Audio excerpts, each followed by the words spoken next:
computer, don't do anything like we just did again. So we're going to get started. Thank you all for joining us. We're here talking about volunteer hours and why you should track your hours and how they're important.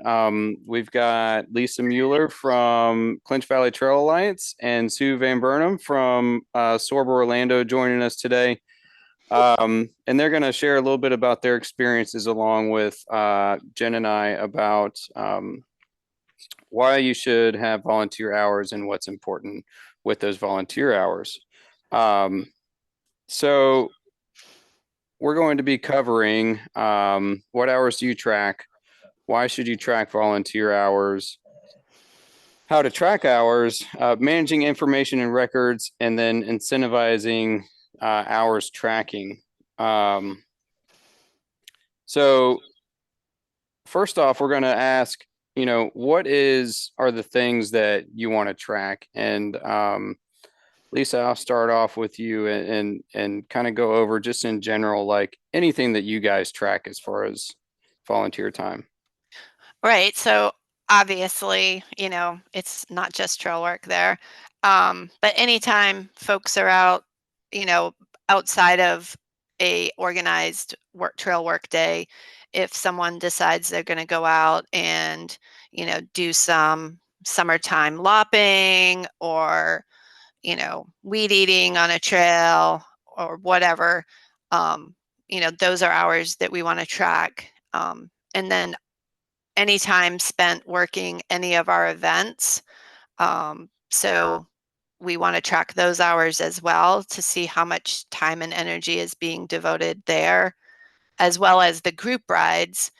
So anyone who's involved with our group rides should be tracking those hours as well. And I know for us, one area that we haven't done a great job of tracking, but are going to focus more on going forward is any administration and meetings that we're attending as far as our chapter. So it's a very important time correlation there for volunteering. But those currently are the areas that we're focusing on. And I know it was brought to my attention that we should also focus on our fundraising as well. So any time that we spend doing that. And Sue, is that basically the same thing that you guys track down in Orlando? Yes, so we definitely do the work days and trail maintenance and events. Lisa helped put this list together, and it made me aware that we also need to include the group rides and the administrative duties, as well as the fundraising. So I know we need to add a lot more hours to our tracking. So I'm glad this came up because we're going to have a lot more hours for volunteer hours. And I think this is a great list. Yeah. And, a lot of chapters get stuck in the mindset that the only volunteer hours that they should track are actual physical labor days, like the hard labor days, getting out there on the trail and doing the work. But, the administrative work and the fundraising work is just as important as it is the actual trail work to get out there in the woods. And the reason why it's important is because you really couldn't do that work without the administrative work or the fundraising work. That you wouldn't be able to get out there and do trail work if you didn't have any tools. The way you have tools is you either get them donated through developing relationships, or you raise money and buy those tools. So it's always really important to make sure that you account for any of the volunteer hours that you're putting towards the chapter. And group rides are kind of a funny thing. Like you think, wow, well, I'm just out there riding my bike and I'm having a good time with my friends that are also chapter members. But you do take some responsibility when you're in the group ride, if you're leading or if you're sagging. So there is actual work involved, even if nothing exciting happens, you don't have any issues on the ride, you're still taking on that responsibility. So it's important to put that out there. Yeah, and if I could just add to that, Wednesday nights we have a very big group ride. And what I like to do is before the ride, I make announcements. So it includes, asking for volunteers and joining. And it's a great way to get more people involved and make them aware. So just making those announcements, I think, pulls in more volunteers as well. Definitely. Good point. That is a really good point.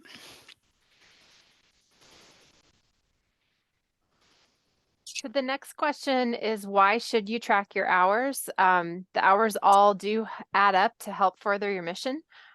So Sue, as we go along,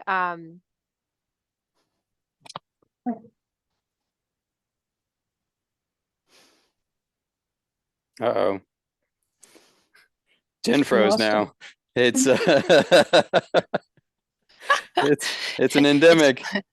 It's Wonky Wednesday. Yeah. Oh, she's back. Here she is. oh, I could tell that I froze. Oh, good. Connection's unstable. That's what I was hoping for. So I was posing the question at Sue of why track hours.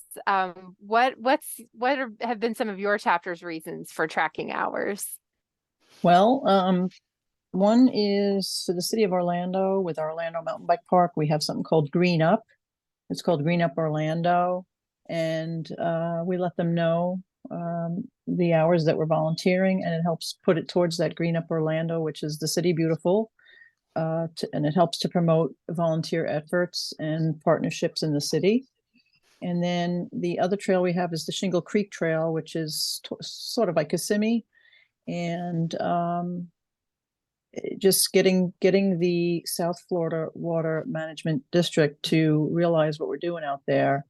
And they really appreciate what we've done because nobody really helped with that trail at all. And it's really, it's got a lot of traffic. So hearing the kudos from the land managers is really rewarding. And I think it helps the volunteers, feel really good about what they're doing. Yeah, How it about you? definitely shows the value of what you're doing there, Sue, Mhm. in your area. I think that's so important for those folks that manage the land to be able to kind of quantify what you're doing. But anyway, sorry, I didn't mean to cut you out there, Jen. Okay. No, you're okay, Lisa. I was just going to ask if you have the same reasons, or if you've got some different stories that you want to share with us about why your chapter is tracking. So I know that for grants, it's often important to be able to share that information. And last year, I did pull together end of year statistics for CVTA to show, how many volunteer hours had been, recorded. And I did, try to include everything. And I think that was important for our membership and just the community at large. But as we're going into 2024, we're trying to put a greater emphasis on raising funds and putting together an actual sponsorship package. So I think it'll be really important to be able to have those volunteer hours in there to show I did pull a spreadsheet that showed the volunteer time, that dollar value for Tennessee just in general. It's a little bit lower, I think, than that sort of national average. But just to kind of show here's the dollar amount that we've contributed to the community trails, and then here's a volunteer dollar amount. I think that'll make a big impact to show what we're doing as a fairly small organization too. Yeah, a lot of chapters get lost in the idea that because they're volunteering their time, it's free. And you're definitely giving that time, but there's certainly a value to it. We have it listed there that the federal level is $31.80.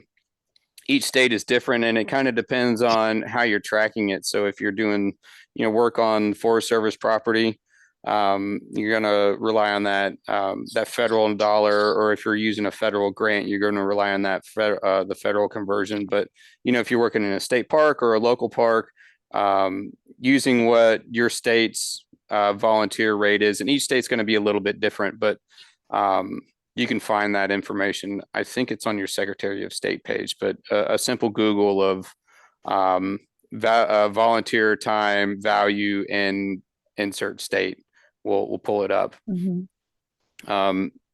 And Sue, I think you brought a great point of land managers wanting to see those numbers. Mhm. Some land managers actually require you to submit how many hours you do throughout the year, and that's also a great opportunity for you to further submit your relationship with the land manager and say, hey, we gave this amount of time to your trails and towards developing trails and on your property. And we saved you this amount of money because it was a volunteer amount. Yep. So we saved you this by going out there and doing the work that we did. So always remembering that there is a value, even though you're donating time, that time is not free. And something I read was, it says volunteers provide billions of dollars of free labor every year, and that's a fact. That's 100% a fact. Yeah. That is a good point. We've had a good relationship with the city of Oak Ridge for maintaining the trails at Harwich Park. And, when we go to them and ask for some funds to assist us, with some projects there, they're kind of like, oh, to me, it was a small number that they came back with. So I definitely want to put something together that specifically targets the volunteerism that has gone into, the maintenance at that park specifically, to be able to see if we can leverage more funds from them. So And it's that's a good definitely point. That's a good point, because if we keep track of it and we bring that to the land manager's attention, then we can show, how much time we've put into it and what it really is worth. right. And then, like you said, Philip, it's like, they're saving time and money on their end. So it's just a win-win. Yep. Absolutely. And really, from a grants perspective, don't be afraid to use that dollar value as a match if it's allowed. So sometimes you'll have your certain amount that you have to raise, and sometimes that volunteer dollar value can actually be used as your leverage for that funding. That it doesn't always have to be a physical dollar amount. The volunteer dollar value can be used there. Oh, which is that's really a really exciting. good. Yeah, that is really Yeah. exciting. Yeah. Namely, like RTP grants typically will allow volunteer hours to account for. They're, at least in Alabama, it's an 80-20 split. So 80% money comes from RTP, 20% comes from whoever holds the grant. And you can do that entire 20% just with volunteer labor. So and that does a few things. That helps spread your money out so you get more bang for the buck, and then also community involvement, and you don't have to raise, say you get $100,000 grant, you don't have to raise $20,000 in order to actually execute that grant. And on the SORBA level, we want to know what sort of impact SORBA has as a region, and what all of our 47 chapters do across. So not only reporting it to yourself and within the chapter, but letting me know, letting Jen know what the volunteer hours look like across SORBA, so that we can accurately gauge the impact that we all have across the region, because that helps even on the SORBA level, that helps us get access to more things. This is a great, and Sue, you want to talk a little bit about this letter? Just talking about how volunteer labor isn't free labor. Sure. So this is our Shingle Creek Trail. It's our newest trail, and like I said, it's in the Kissimmee area. And if you look at it from above, it's all this housing, and then there's this little trail in there with a Shingle Creek. And it's a beautiful spot. And those guys had approached me about joining SORBA Orlando, and I had to find out who the land manager was. Turns out it's the South Florida Water Management District. And we developed a relationship. And the land manager, we went out there and we met with him. We walked the trail. And right away, we just established a great relationship. And he would give us that form to fill out, what work days, what dates are you going out there to work, who's going to work, make a list. So that's been like about 2 years, and this letter came in the mail to me, and I was totally surprised. And the executive director sent me and our group this thank you letter thanking us for all the work we've done out there. And I shared it with the group, and it made me feel really good. So I think it was great. Yeah, it's great. Even and you know, this is also a great tip for chapters when we say thank you to others, like how small a handwritten note can be, but how impactful and meaningful it can be to the recipient. Like that's just it's a really great thing to get. Like I remember when I was a president of camp in Alabama, you know, we get handwritten letters, and I thought that was the coolest thing in the world. And like an email doesn't mean much, but you get something like this on letterhead with a handwritten note. It's, you know, Old they school. specifically, yeah, well, and they took the time to write it and then mail it. Like it's not as easy as just like typing out an email and hitting send and saying see you later. Like that takes some time, and there's value to that. Yeah, it was great. So you know how to track your volunteer hours. There are a ton of different methods in which to track. You can kind of get stuck in the weeds a little bit, but in my experience, the simpler the better. And what's easy on both the back end as far as like tracking and registering, but also at the end user. So what's easy for the end user. And, you know, we talked a little bit about this list, but Lisa actually did a great job of putting this list together for us. So you mind like giving us a little bit of a rundown on these things that you guys at CVTA took into account when you were developing your volunteer tracking system? Yeah, so as a lot of the folks in SORBA may be aware, we've been trying to come up with kind of a waiver that we could use in conjunction with a online volunteer hour tracking method. That's still up in the air, but whatever you use, if you can incorporate the waiver that we have through SORBA, that would be really great, so that people know that they're signing a waiver, as well as like logging their hours, especially at a, you know, when you're all meeting for a big work day. So waivers, something to consider. But also, you know, the accuracy of the information, you know, making sure, you know, does your form say, you know, it's just the actual hours, or are you including someone's travel time and things like that? Right now, we use the paper form at our big work days, just pass clipboards around and have people sign in. Sort of the easiest way right now. But we are looking at a more easy to use digital format that can be, you know, maybe people log in on an iPad when they get to the meeting, to the workday, instead of having to fill out the paper, because you can never read anyone's handwriting on the paper.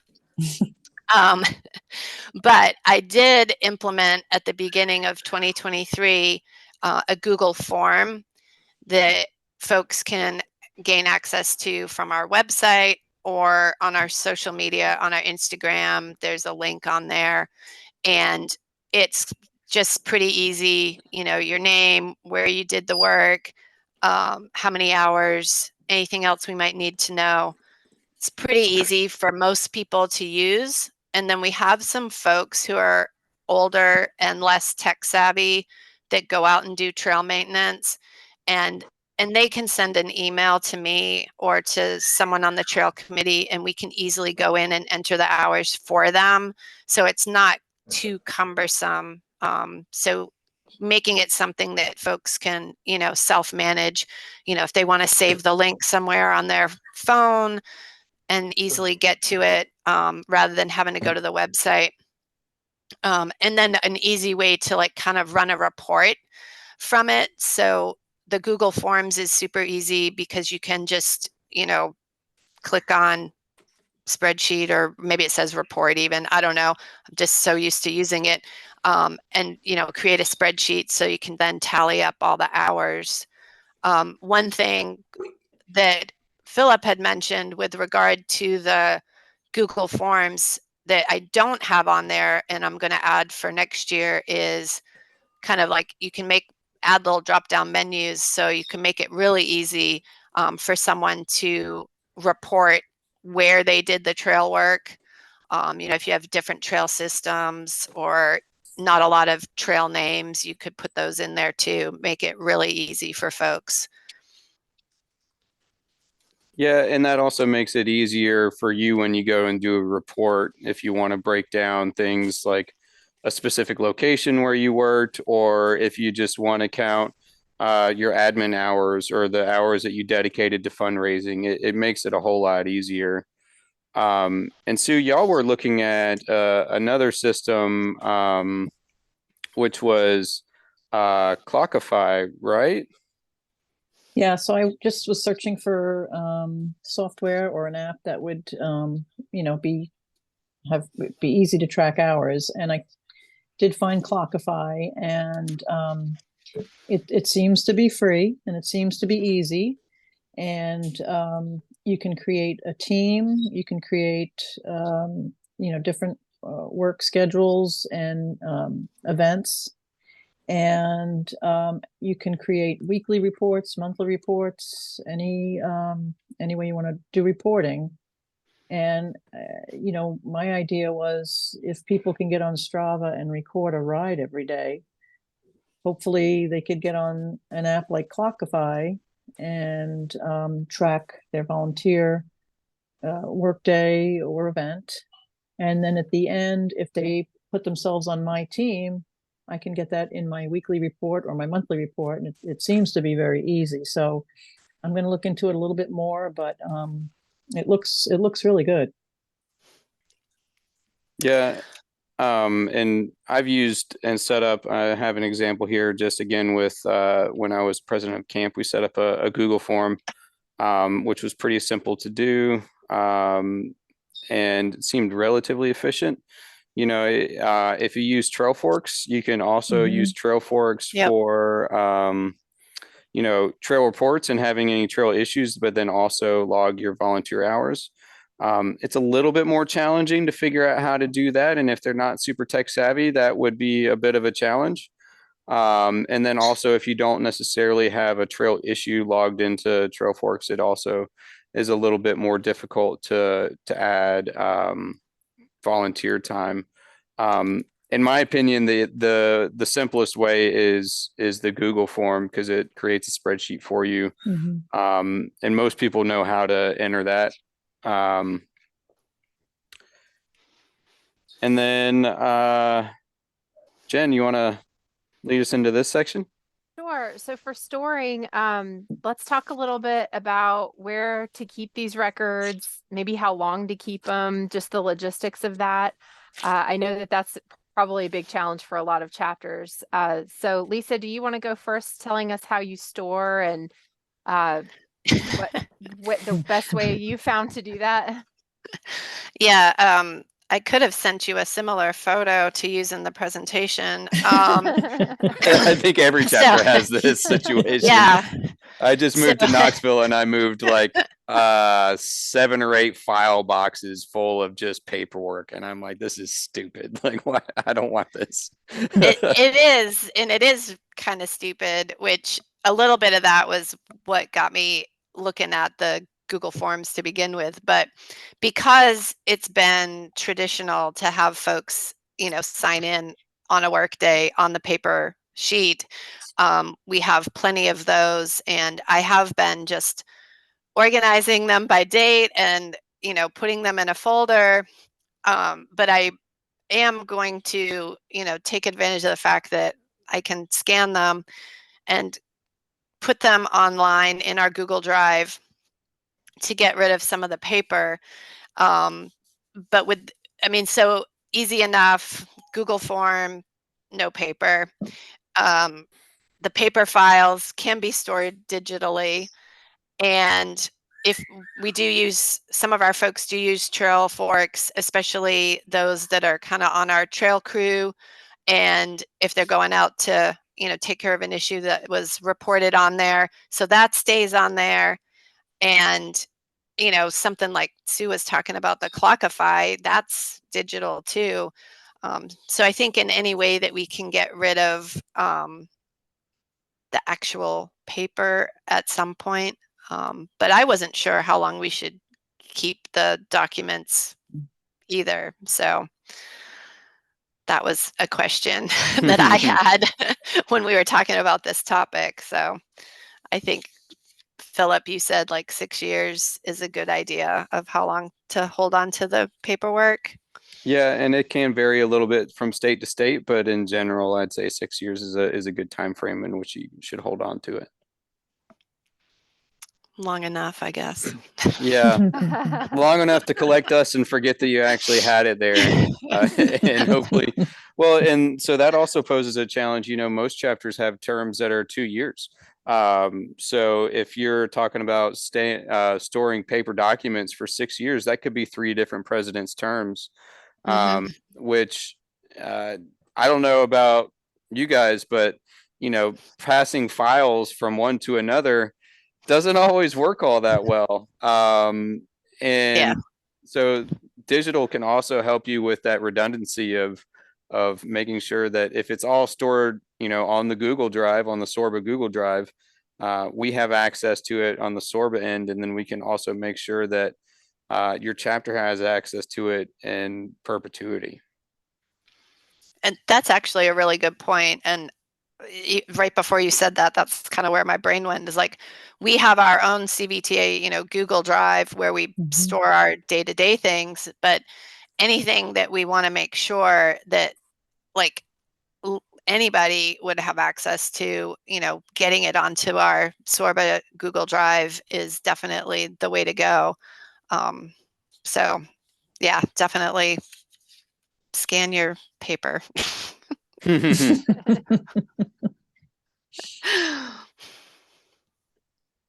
So we're moving on to a little bit of tips and tricks. And I went too far too fast. So you want to talk a little bit about just like some tricks that you guys have learned along the way to make sure that you are collecting those volunteer hours, and where you're storing them, what you're moving forward with, because things are definitely changing, but where are you at right now, and how do you see yourself in the future? So we do the same thing. We do the paper, and we have people sign in, and then we just keep track of that. And I have piles of paper also. But my thought is to start the new year. My New Year's resolution for 2024 is going to be to try the Clockify, and I'm going to have everybody download the app and join my team, the SORBA Orlando team. And what I'm thinking is I can get the reports, and then I can maybe quarterly store those in our Google Drive. So I'm gonna run a good test and see how this works, because I think the paper is just definitely outdated. But something else that I think of is, trying to get people consistent on doing this, making it easy. And like I said, every time you go for a ride, you're turning on Strava. So let's get in the thought process of, oh, we're going to do our work day, or I'm going to go out and do this or that, or I'm setting up some kind of administrative duties, or whatever the volunteer hours are. They need to try and think about logging in that time. So I'm gonna try and push for that and make it better, and starting in the new year. And Lisa, how about you? So I think our now that I've heard Sue talking about Clockify, I can see some definite benefits of using an app like that, especially like I have a hard time tracking my administrative time. It's like you get started, maybe work on something else, and you go back to it. So it's hard to say, did I spend 3 hours or was it an hour and a half? But I think I think I'll wait and see how that works for Sue. I think that'd be a great test. I'm reluctant to try too many new things all at once. So I think taking you still possibly using the paper sign-in sheets and seeing if I can possibly get people to use the online Google form as well. Maybe give people an option. It's really hard to think about going to a completely digital way of doing things, but I think sticking a little bit with the paper and then making the modifications to the Google form to give people more choices, on the administrative side of things. So internal, I guess you could say, to CVTA versus external. But as we're getting more and more people involved with our organization, you've got folks perhaps doing administrative tasks that are outside of, like your board of directors. So that's definitely an area that I would like to explore, kind of drilling down instead of just kind of broad scope at the top, like total trail hours and total event hours, and kind of throwing together an estimate of administrative hours, but really kind of drill down on it. So yeah, the paper might still be around for a while. It'll I always think be it's at least some sort of two-step process with the waiver, in whatever form you have a waiver, and then also having the hours tracking. I still have yet to find a good solution where you can track hours and have people sign a waiver all in the same platform. So Yeah. it'll always be, or I wouldn't say always, but for the time being, it will be a two-part process: sign the waiver, track your hours, Yeah. and make it easy for both of them. We want both. We want everybody to sign that waiver, and we want everybody to report how many hours they are working. I think the biggest takeaway, though, from recording and reporting your volunteer hours is just doing it, obviously. So whatever way works best. And I mean, it's easy enough to just print those forms out and have folks fill them out when you have a trail work day. Give them to people even that might be going out and occasionally doing trail work if you don't have the Google Forms kind of a thing, and they can just fill multiple sheets out as they work their way through the year. That'd be another way to do it too, but I think just keeping it simple is the key. We talked about a couple of different things. Some of our trail guys wanted to use trail forks. And I thought, I couldn't even figure it out. So, and I'm not, not tech savvy. So I thought, okay, I can fill out a Google form. That's easy enough. Yeah. just Keeping it to throw simple this. is. Just, Go ahead, I just Sue. want to throw this out there. I know we have a good relationship with Trail Forks. Do you think they could update that current system or make it easier? As far as tracking time like that? I think they probably could. Being a priority would be a different subject. Yeah. I think it certainly can be done. It's just timeliness and how accurate it would be. It would be a different story. Yeah. Yeah.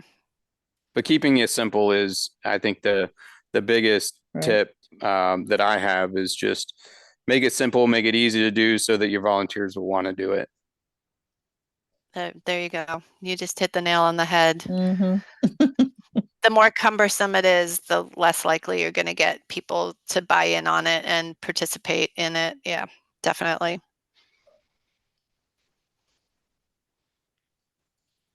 All right. And next up, my favorite part of this whole thing, how to incentivize your volunteers to get out there and not only work, but also to log their hours. So one of the things that we came up with at camp, again, when I was president there, is we did the camp belt buckle. So cumulatively, if somebody volunteered 100 hours of service to camp, and it can be any of the above, it can be trail work, administrative, whatever. But as long as they volunteered 100 hours at our annual Christmas party, we would give them a belt buckle to recognize their efforts for the organization, and to celebrate them as a volunteer. The belt buckles were relatively cheap. I think they're, somewhere in the neighborhood of like $30 a piece. When you factor out how many hours 100 volunteer hours is worth, $30 a person is really not that big of a deal. And you buy a bunch of them, you don't have a year associated with it, so they're always good. And it's a really great thing. Like I wear mine every single day I wear a belt. I've got that belt buckle on. And it's nice to have that group when you're hanging out with your friends and you all have the belt buckle on. It's like, you guys are the leaders of the organization, and everybody's super stoked to be there. But what do you all do for incentivizing your volunteers to log their hours?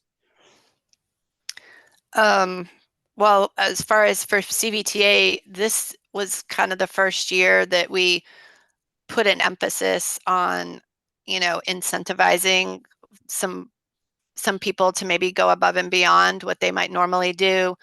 And so I set an 18-hour of logged volunteer hours, like threshold. So anyone who we had, either on the paper form or on Trail Forks or on the Google form, 18 or more hours would be eligible to get some, limited edition, one of a kind CVTA Trail Crew swag.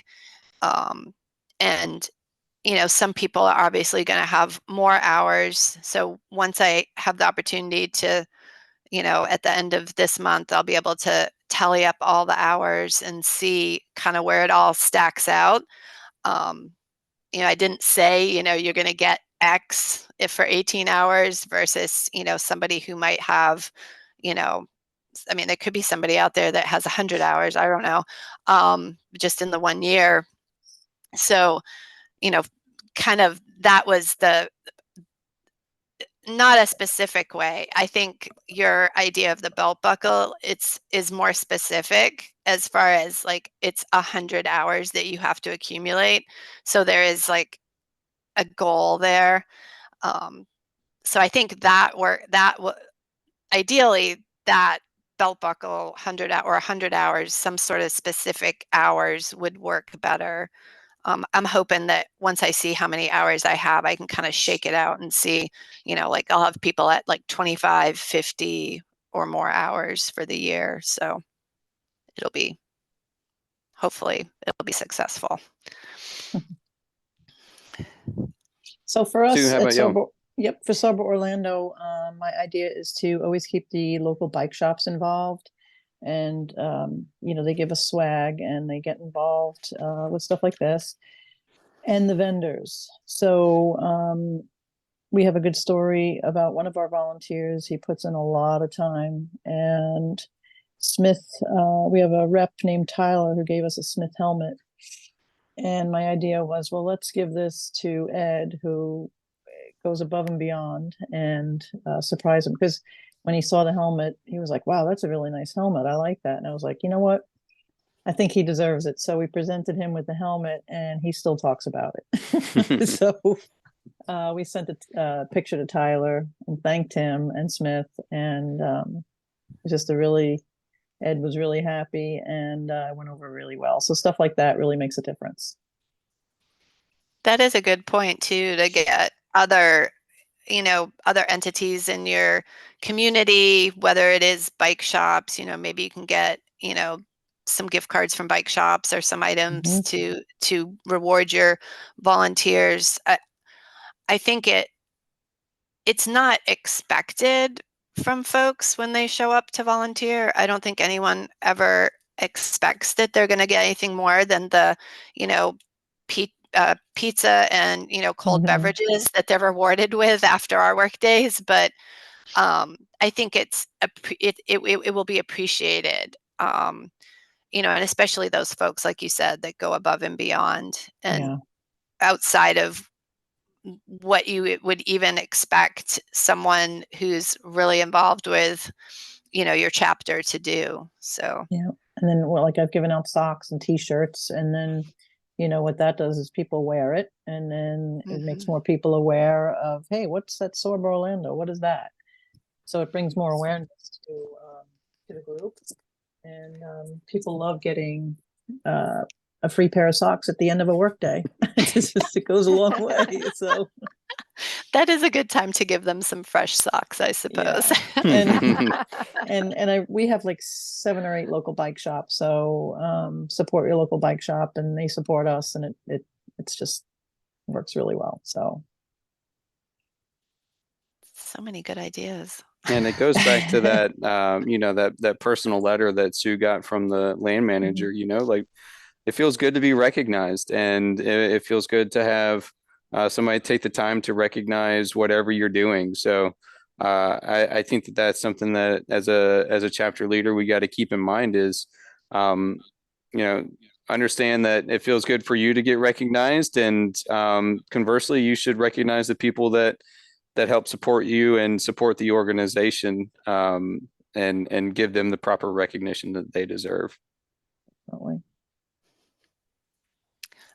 I just thought of this. It's not really about tracking volunteer hours, but it's we have some, you know, large companies in our area that are in Oak Ridge, you know, Oak Ridge National Laboratories and all its different things that spun out of there over the years. And a lot of those folks that they attract to that area come here for the fact that there's a lot to do outdoors in Oak Ridge and Knoxville area.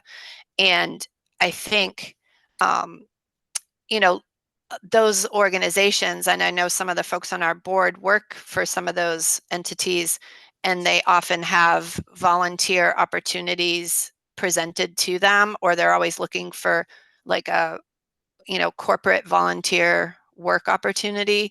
So it's on the flip side of the hours reporting, but as a way to get more folks to come out to our work days, if you have places where you can inform people about the opportunities that exist out there, could also lead to some more folks to become involved with our chapters as well. So And sorry, I think that's a segue good there.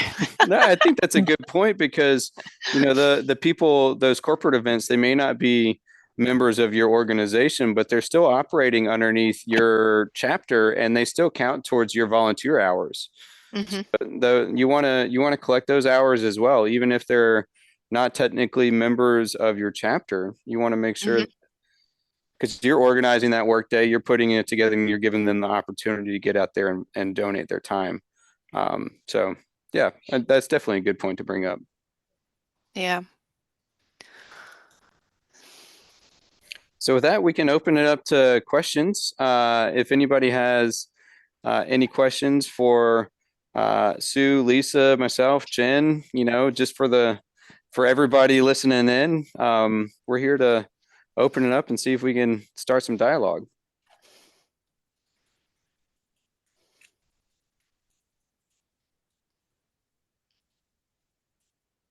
I'll go first. Stan with Northeast Georgia SORBA.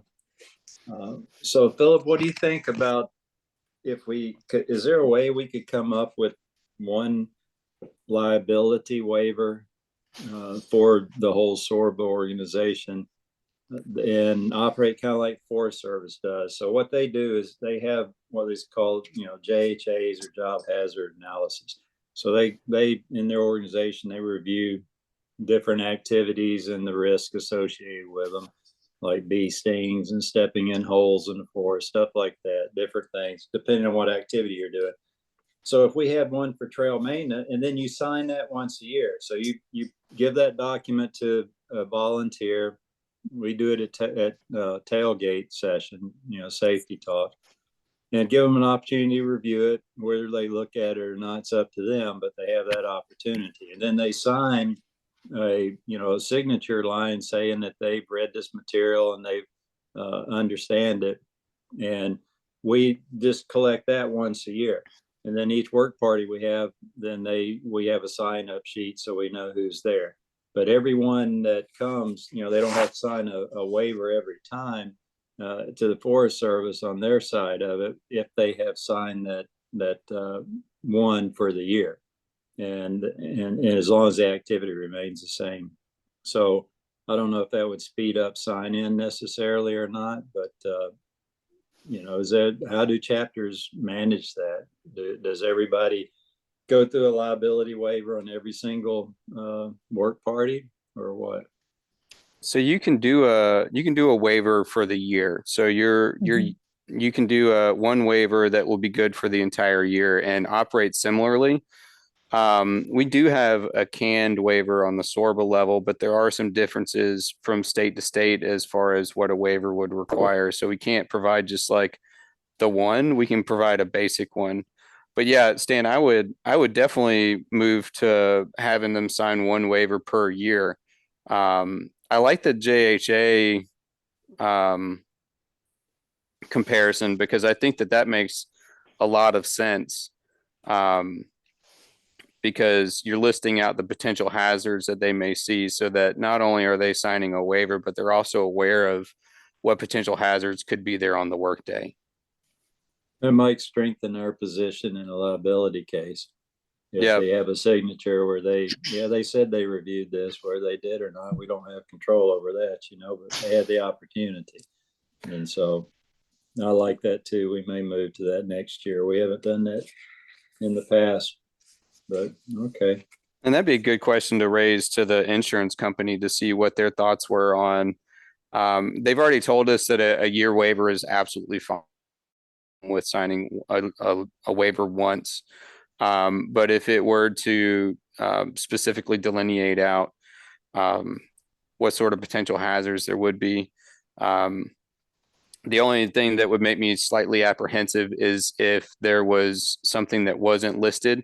That was a potential hazard. We would just have to about it. Yeah, exactly.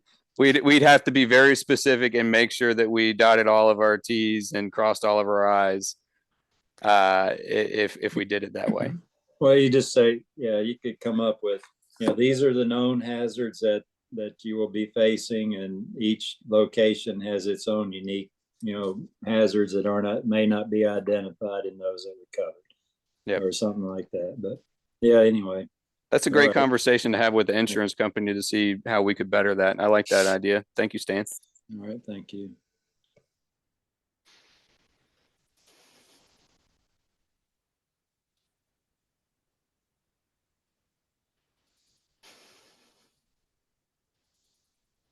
Anybody else have any questions? There might be one in the chat. Was there? Yeah, there's one here in the chat. From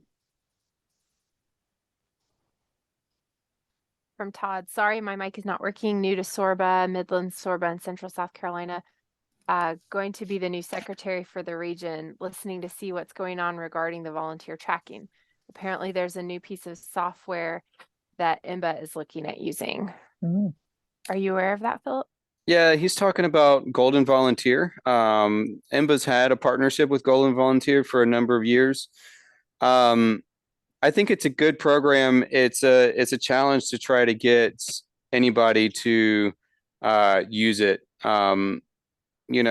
Adopting a new program is difficult. If you and your chapter can make it part of your protocols, I think it's a great avenue to go with. I'd recommend looking into it and delving in and make sure that it's easy enough, going back to that tip of making it simple. So if there's anything that's going to be prohibitive to collecting those volunteer hours, it might be a challenge. But Golden Volunteer is great because you can include some waivers within the event, and you can create events in it and share it on your website or through social media. So it also has a specific dates. So if you say create a work day, you can make an event where people sign up for it and check in through that web app. But you got to make sure that everybody that's there on the workday is using that app, which I think sometimes could be a challenge.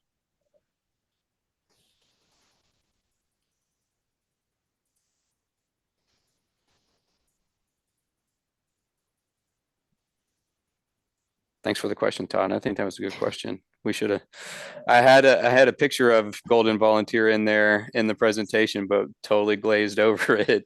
I think it's a challenging program to work with, if I'm going to be honest, because so many people are used to using Facebook or, like a Google form or something like that. Yeah, and you said Excel may be a trick, which is the same as like a Google document. The Google form automatically makes a spreadsheet, and that's the beauty of that program. But so will an app like Clockify. It'll produce a CSV file, which is totally editable.